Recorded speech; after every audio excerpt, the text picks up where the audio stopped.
হাসিনের আইনে দেয়, তাহলে চুমা দিয়ে।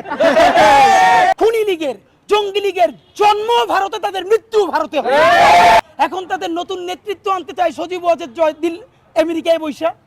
আমেরিকান লবি বলুক, দিল্লির লবি বলুক, কোন লবিতে আমার 1400-র অধিক শহীদ তার রক্তের সাথে মুনাফিকি কইরা বাংলাদেশে হাসিনার বিচার করার আগে নির্বাচন অবশ্যই হওয়া লাগবে, কিন্তু তার আগে বিচার নিশ্চিত করতে হবে।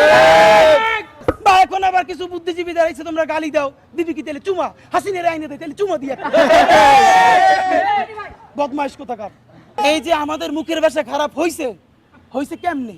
তো শেখ হাসিনা বানাইছে। আমাদের এইখানে এমন পোলাপান আছে জীবনে একটা খারাপ কথা বলে নাই।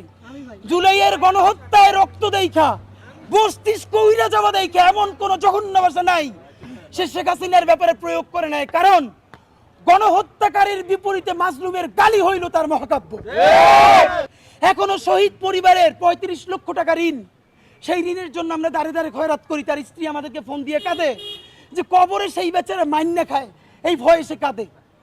ভাবেন, আমাকে ফোন দিয়ে বলতেছে যে তোমার আঙ্কেল কবরে 35 লক্ষ টাকা ঋণ, আমি অসুস্থ হয়ে যাইতেছি, যে তাড়াতাড়ি মাফ না করলে তাহলে তো সে কবরে কি অবস্থা হবে। আমরা সেই ট্রমার মধ্য দিয়ে আসছি।